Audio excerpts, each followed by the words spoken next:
Good morning बच्चों।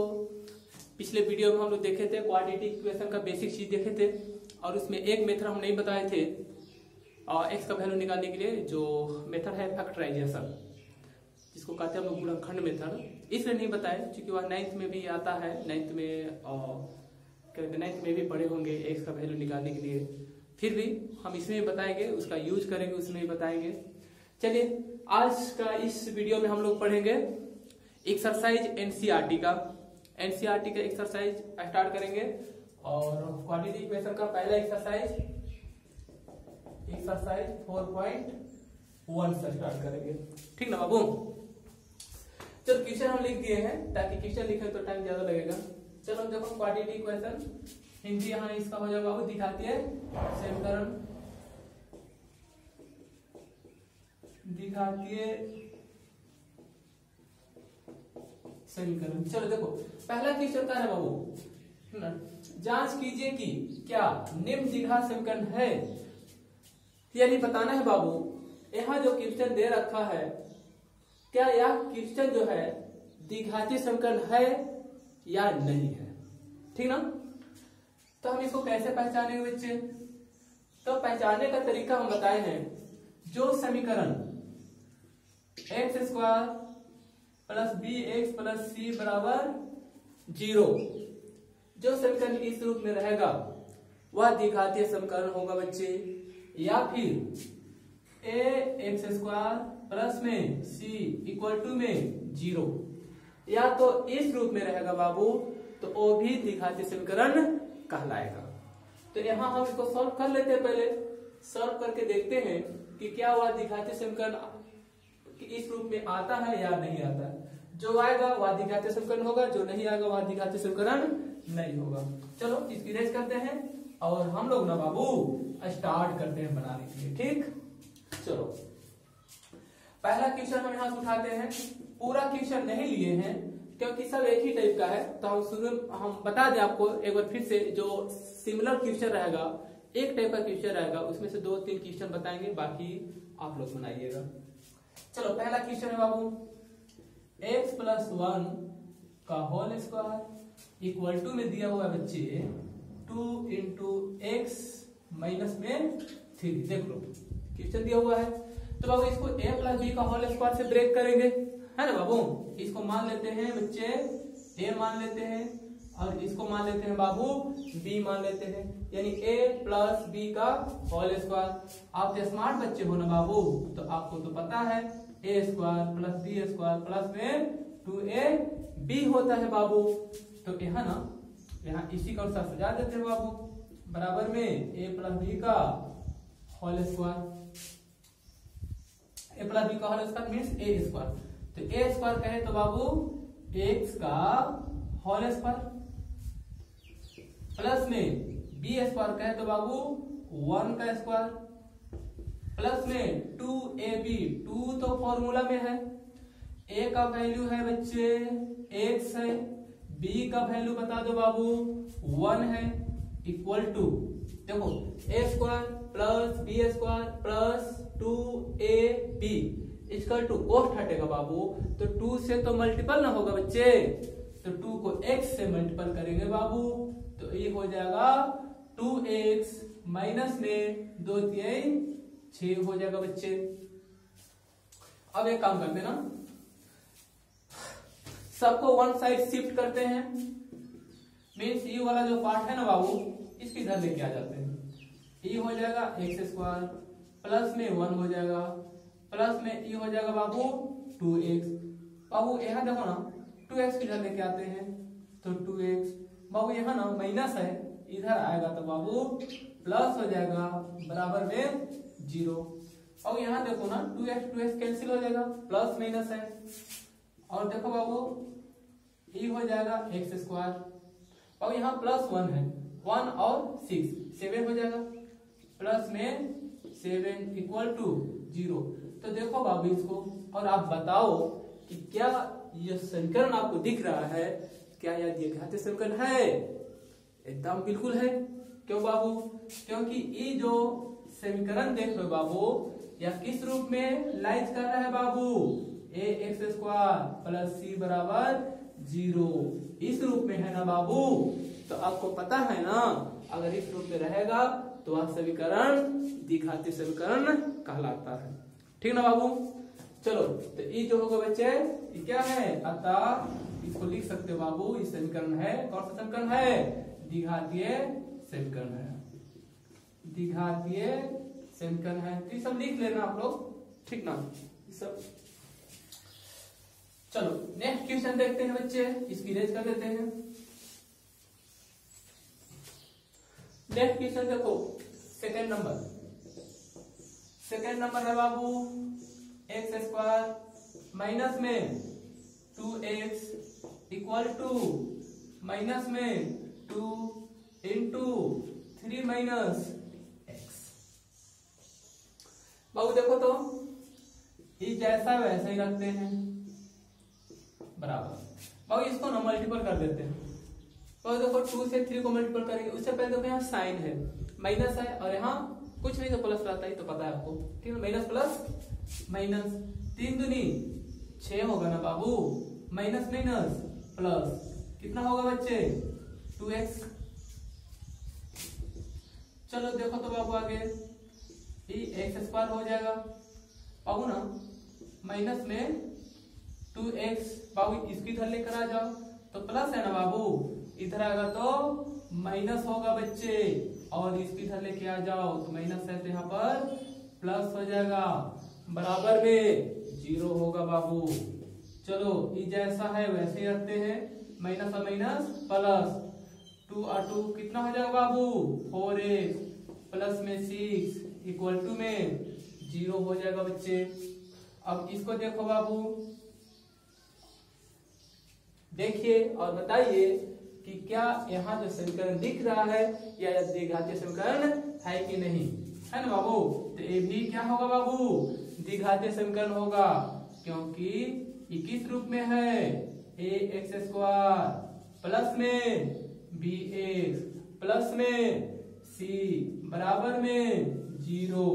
तो इस रूप में जो रहेगा बच्चे ये भी क्या कहलाता है, द्विघातीय समीकरण कहलाता है। तो क्या होगा बाबू, दूसरा नंबर क्वेश्चन जो है ना बाबू ये भी द्विघातीय समीकरण में है। चलो नेक्स्ट क्वेश्चन देखते हैं। अब तो मुझे लगता है आप लोग बना लोगे, तो मुझे लगता है कि छोड़ देना चाहिए, ज्यादा टाइम लंबा वीडियो बनाने की जरूरत है नहीं, ठीक ना, क्योंकि आगे क्वेश्चन आप लोग बनाना, ठीक ना। हम वीडियो पोस्ट करके अगला क्वेश्चन हम लिख लेते हैं यहाँ पर।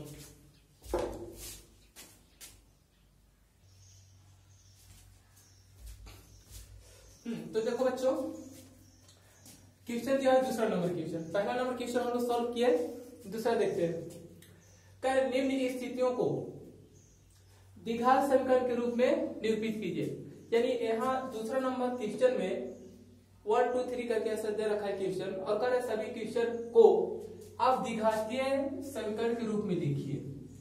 द्विघातीय समीकरण के रूप में लिखने के लिए बोल रहा है, अर्थात किस रूप में बाबू, ax square plus bx plus c बराबर 0, इस रूप में लिखने के लिए बोल रहा है, या ax स्क्वायर प्लस c बराबर 0, या तो इस रूप में, क्योंकि दोनों ही रूप जो होता है बाबू द्विघातीय समीकरण का रूप होता है, इसलिए इसी रूप में लिखने के लिए बोल रहा है।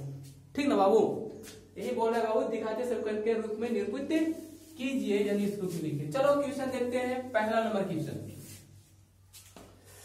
एक आयताकार भूखंड का क्षेत्रफल 528 मीटर स्क्वायर है।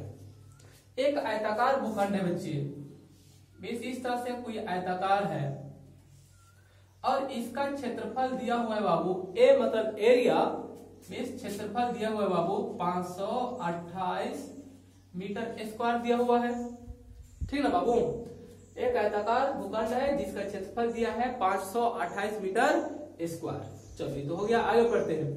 क्षेत्र की लंबाई, यानी इस आयताकार भूखंड की अगर मान लो कि ए बी सी डी एक आयताकार है, तो इसकी लंबाई करे, क्षेत्र की लंबाई मीटरों में है, क्षेत्र की लंबाई मीटर में है, तो ऑब्वियसली चौड़ाई भी मीटर में है, क्योंकि क्षेत्रफल क्या है बाबू मीटर में है, तो लंबाई और चौड़ाई दोनों क्या हो गया बाबू मीटर में हो गया। करे चौड़ाई उसके दुगुने से एक अधिक है, और यहां से देखना बच्चे चौड़ाई उसके दुगुने से, उसके किसके लिए आ रहा है बाबू, लंबाई के लिए आ रहा है, यानी कह रहा है चौड़ाई जो है ना लंबाई के दुगुने से एक अधिक है।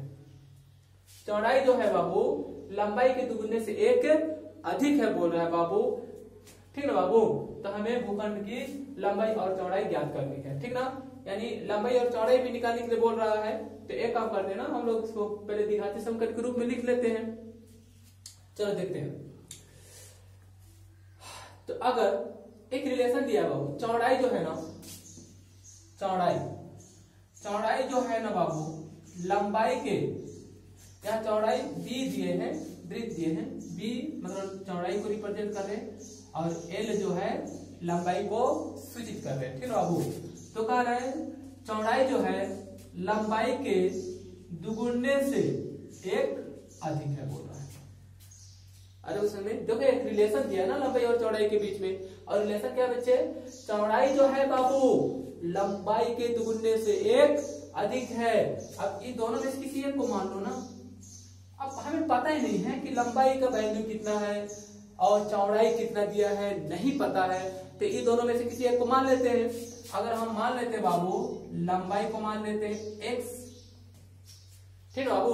अगर हम लोग मान लेते हैं कि लंबाई कितना है बाबू x, तो चौड़ाई कितना होगा बाबू, यानी लंबाई के दुगुने से एक अधिक हो गया। लंबाई का वैल्यू कितना बाबू x हो गया, इंटू में 2 प्लस में 1 हो गया बच्चे, और हो गया बाबू ये होगा बाबू 2x प्लस में 1 हो गया। किसका वैल्यू निकला बाबू, चौड़ाई का, ठीक बाबू। लंबाई बराबर क्या हो गया, x हो गया। चलो तो देखो तो बाबू ऐसे समझ में तो आ ही गया होगा।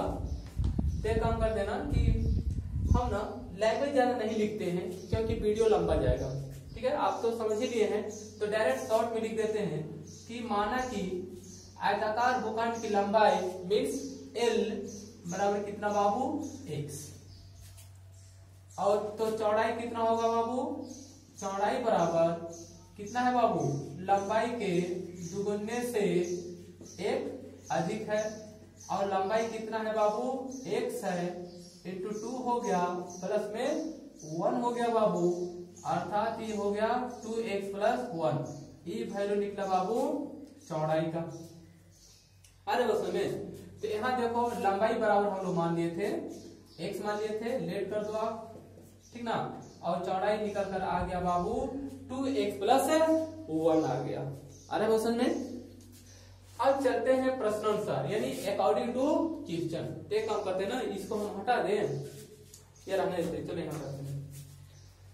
और अकॉर्डिंग टू क्वेश्चन प्रश्नानुसार हिंदी में लिख देना आप लोग, प्रश्नानुसार एक क्यों लिख दिए हैं अकॉर्डिंग टू क्वेश्चन। कह रहा है बच्चे एक आयताकार मतलब भूखंड का क्षेत्रफल 528 मीटर स्क्वायर है, कह रहा है, यानी आयताकार भूखंड का क्षेत्रफल दिया हुआ बच्चे 528 मीटर स्क्वायर। हम यहाँ लिख देते हैं बच्चे आयताकार भूखंड का क्षेत्रफल 528 मीटर स्क्वायर।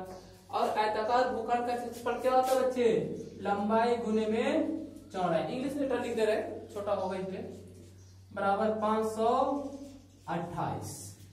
और L आप वैल्यू पुट कर दो, L का वैल्यू x है, x रखो, B का वैल्यू इतना है तो B का वैल्यू पुट कर दो। हम इसको इरेज करके यहाँ बना देते हैं।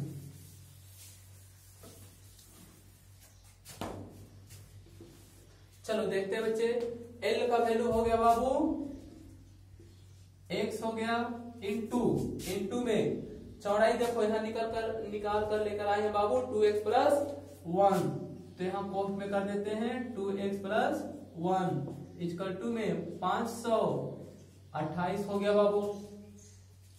अब इसको ना मल्टीपल कर देते हैं, तो ये हो जाएगा बाबू 2x स्क्वायर प्लस में हो जाएगा बाबू x होगा इक्वल टू 528 हो गया।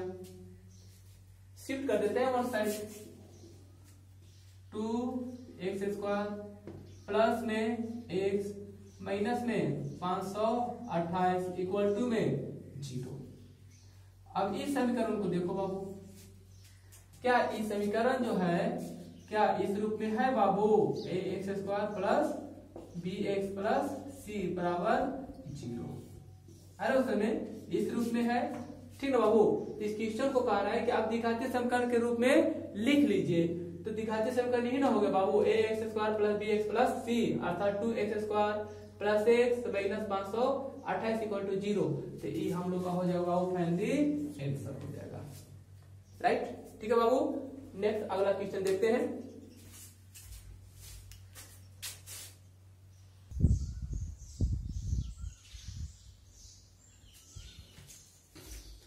चलो दूसरा क्वेश्चन देखते बाबू।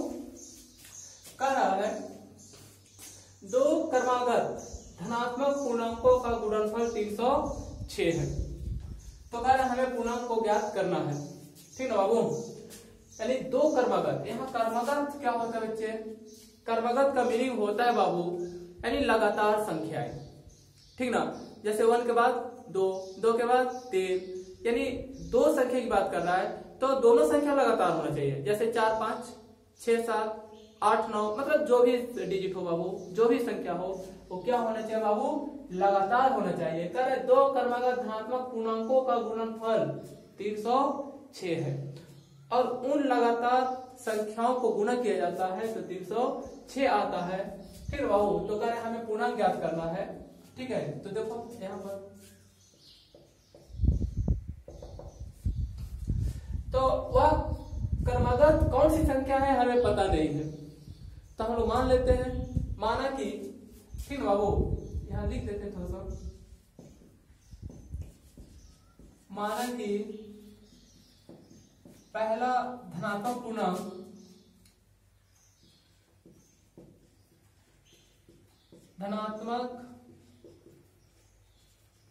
पूर्णांक मान लेते हैं x, थोड़ा बड़ा करते हैं x, ठीक है बाबू।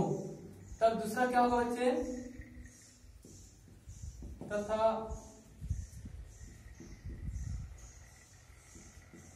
दूसरा धनात्मक पूर्णांक कितना होगा बाबू? यानी लगातार है, x है तो अगला क्या होगा बाबू? x प्लस 1 होगा, है ना बाबू। यानी x प्लस 1, दो लगातार हो गया। अब प्रश्नानुसार देखते बच्चे, अकॉर्डिंग टू क्वेश्चन इन दोनों संख्या को गुणा किया जाता है तो कितना आता है बाबू? 306 आता है। यानी x into x plus 1 equal to में 306। चलो कैलकुलेशन करो, x square plus x equal to 306। अब चलो इसको सजा कर लिख देते हैं, एक्स स्क्वायर इसकी इधर शिफ्ट करते हैं प्लस एक्स माइनस में 306 बराबर में 0। देखो बाबू क्या हो गया? यही क्वाड्रेटिक इक्वेशन के रूप में हो गया, ठीक है बाबू। और इसका वैल्यू निकालना है तो हम निकालेंगे, इस तरह हम बताएंगे आगे। फिलहाल हम क्या करते हैं, इस समीकरण को हम द्विघाती रूप में लिखने की कोशिश करते हैं। अगला एक्सरसाइज जो होगा, आने वाला जो होगा, उसमें सारा वैल्यू हम निकालें, कैसे निकाला जाएगा, हम सारा मेथड बताएंगे, ठीक ना। घबराने की बिल्कुल जरूरत नहीं है। चलो नेक्स्ट क्वेश्चन देखते हैं।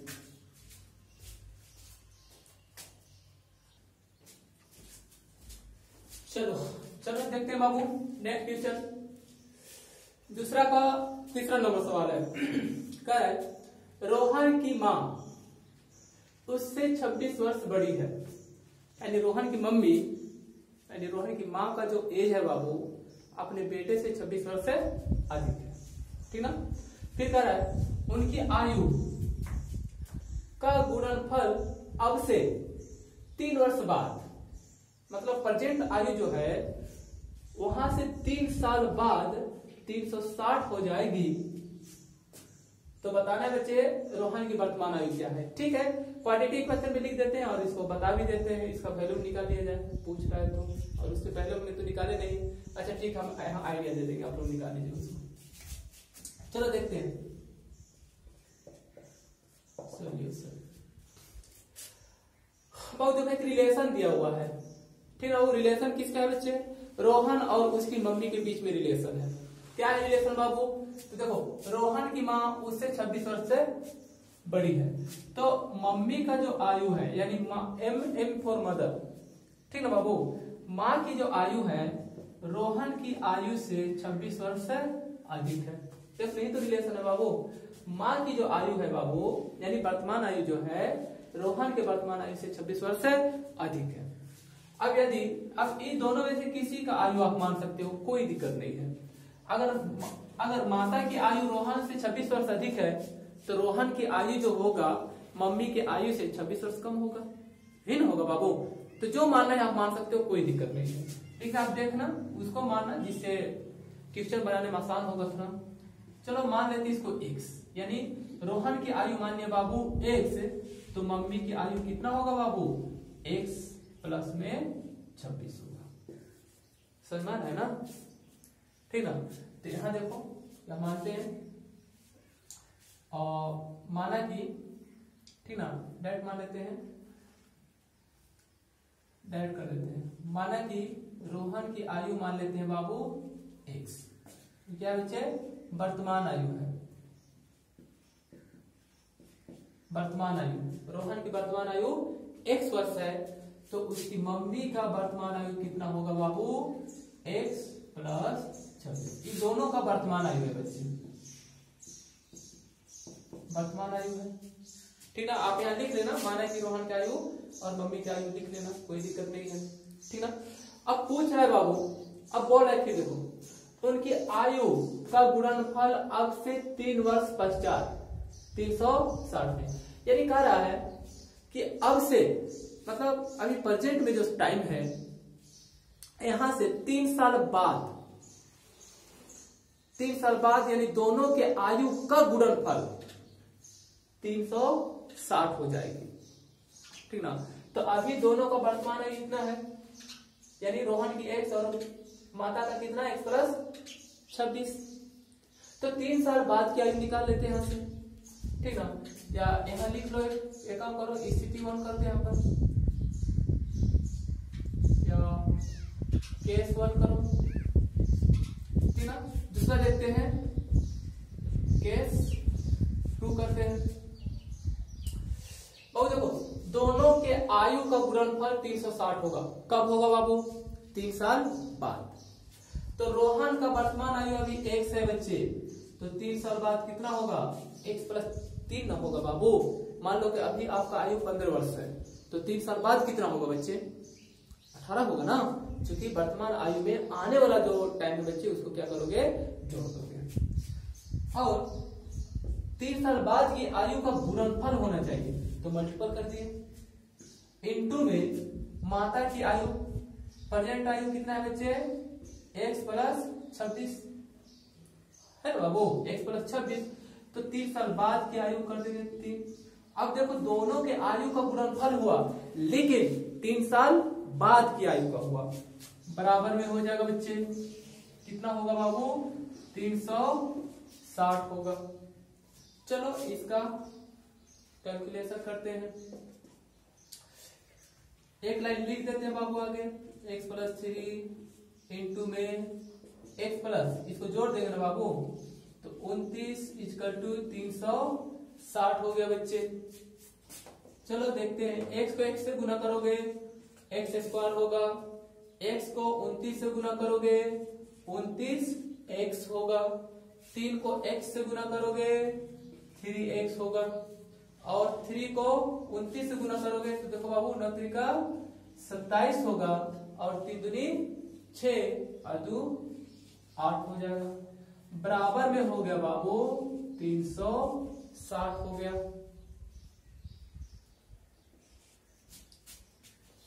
चलो इक्विलेट करके यहां बनाते हैं। बहुत देखो ये जैसा है वैसा ही रखते हैं, एक्स स्क्वायर रखते हैं, और देखो 29x प्लस 3x, क्योंकि x इसमें भी लगा हुआ है x इसमें भी लगा है, यानी वेरिएबल जो है, ठीक है बाबू, यहाँ देखो सेम है, समान है, बराबर है, इसलिए इसको क्या करें, और देखो दोनों का डिग्री क्या है, एक ही है, इसलिए जुड़ जाएगा, यानी वेरिएबल पर पावर दोनों का समान है। तो 29 प्लस 3, ठीक ना बाबू, हो जाएगा बाबू 32x हो जाएगा, और इसको इधर लेके आ जाते हैं तो प्लस में 87 माइनस में 360, इधर क्या बच गया बाबू, 0 हो गया, बराबर में हो गया बाबू x स्क्वायर, प्लस ई जैसा है वैसे लिख देते हैं बाबू 32x, माइनस हो जाएगा ना बाबू, इसको घटा देते हैं 10 से 7 घटा 3 बचा बाबू, और यहाँ बच गया 15, 15 से 8 घटेगा तो 7 बचेगा, और यहाँ बच गया बाबू 2 बच गया, बराबर में 0। ठीक ना। तो देखो कह रहा है कि एक तो हो गया बच्चे यहाँ से यहाँ तक, कह रहा है कि आप इसको दिखाते समीकरण के रूप में लिखिए। तो यहाँ देखो बाबू ax स्क्वायर, बाबू देखो तो ई हुआ ax स्क्वायर, प्लस में ई देखो बाबू bx हो गया, प्लस में बाबू देखो यहाँ पर c हो गया। ठीक ना, क्योंकि देखो ई माइनस सी वाला है ना, यहाँ इसको माइनस यहाँ प्लस दे सकते हो बाबू, कोई दिक्कत नहीं है आप। ठीक है, इक्वल टू में 0। तो कह रहा है कि इस समीकरण को आप दिखाती रूप में लिखिए, तो दिखाती रूप में हो गया। और फिर बाबू देखो यहाँ कह रहा है हमें रोहन की वर्तमान आयु ज्ञात करनी है। उससे पहले हम नहीं निकाले थे वैल्यू, लेकिन फिर सोच रहे हैं कि इसको निकाल देते हैं, ताकि आपको ना लगे कि सर नहीं निकाले हैं, निकाल देते हैं। और उससे पहले जो 2 क्वेश्चन नहीं निकाले हैं उसको भी हम बता देते हैं, शॉर्ट में हिंट्स कर देंगे, आप निकाल लीजिएगा। देखो बाबू, तो इसको निकालने का 2 मेथड, फिलहाल 2 मेथड यूज करेंगे। एक तो फॉर्मूला यूज किए हैं, फॉर्मूला भी क्वाड्रेटिक इक्वेशन में जो पढ़े हैं, जैसे पढ़े थे बाबू, देखो x जैसे क्वाड्रेटिक इक्वेशन के फॉर्म में है तो x equal to minus b plus minus under root b square minus में 4ac बटे में 2a। एक तो आप ऐसा निकाल सकते हो, या दूसरा तरीका क्या है बच्चे, फैक्टराइजेशन मेथड, फैक्टर करके निकाल सकते हैं, यानी गुणनखंड करके निकाल सकते हैं। ठीक है, तो जो आपको अच्छा लगे उससे निकालना। आइए पहले हम गुणनखंड करते हैं, बड़ा आसान है। देखो बाबू बताते हैं बच्चे, ध्यान देना, गुणनखंड मेथड से बनाते हैं। ठीक है, अब यहाँ देखो गुणनखंड मेथड में सबसे पहले करना क्या होता है ना बच्चे, ये पहला टर्म्स और लास्ट टर्म्स को आप मल्टीपल कर देना, कहीं रफ करना बाबू, हम बता रहे हैं ऐसे निकालने का तरीका बता रहे हैं। इसको और इसको गुणा करोगे तो 273x स्क्वायर होगा। अरे बच्चों ने अब मिडिल टर्म्स को 2 ऐसे भागों में बांटना है बच्चे, कि बांटे गए टर्म्स को अगर गुना किया जाएगा तो सॉरी यहाँ माइनस है, -2 माइनस 273x स्क्वायर के बराबर आना चाहिए। और यदि बांटे गए टर्म्स को यानी पदों को जोड़ा जाए या फिर घटाया जाए तो आप मिडिल टर्म्स के बराबर आना चाहिए। अरे वो समझ में, तो आपने 9th में भी सीखा होगा। चलो देखते हैं, तो इसके लिए करते क्या है बच्चे, ये पहला पद और लास्ट पद का जो गुणनफल रहता है बाबू, इसका ना हम इसका हम फैक्टर कर देते हैं। x स्क्वायर है, इसको छोड़ देते हैं, इसका फैक्टर करते हैं। देखो किससे डिवाइड होगा, देखो तो 3 7 10 10 और 2 12, 3 से हो जाएगा। ठीक है बाबू, 3 से करो इसको तो 9 त्रिका 27 हो जाएगा, और तो कैंसिल हो गया, और 3 इकाई 3, 91 बचा। और 91 जो होगा 13 से डिवाइड हो जाएगा, 13 सत्ते 91, 13 से 13 सत्ते 91। तो अब देखो बाबू यहाँ जो हम लोग फैक्टर किए हैं, यहाँ जो गुणनखंड किए हैं, इसको सेट करना रहता है। तो सेट करना है बच्चे 2 भाग में करना है, यानी 2 पद में सेट करना है, सारी संख्या को 2 ही पद में करना है। ठीक ना बाबू, तो एक तो करो, जैसे देखो यहाँ लाना है कितना बाबू, 32x लाना है, उसमें भी प्लस में, लेकिन उनको गुना करने पर माइनस होना चाहिए। इसका मतलब जो बांट रहे हैं वो माइनस प्लस दोनों होना चाहिए। तो एक तो होगा बच्चे और 13 39, इसको इसके साथ रखो, यानी इसको गुना करो तो 13 39 हो गया, और इस 7 को अलग रखो। अब 39 से अगर आप 7 माइनस करोगे तो कितना होगा बाबू, 32 हो जाएगा, और इसको आप मल्टीपल करोगे तो कितना हो जाएगा बाबू, 273 हो जाएगा। अरे दोस्तों में ऐसे सेट करते हैं, ठीक है, ध्यान रखना। ठीक है, तो 13 39 से 7 घटा दो तो 2 टर्म्स आएगा बाबू, यहाँ पर एक होगा x स्क्वायर,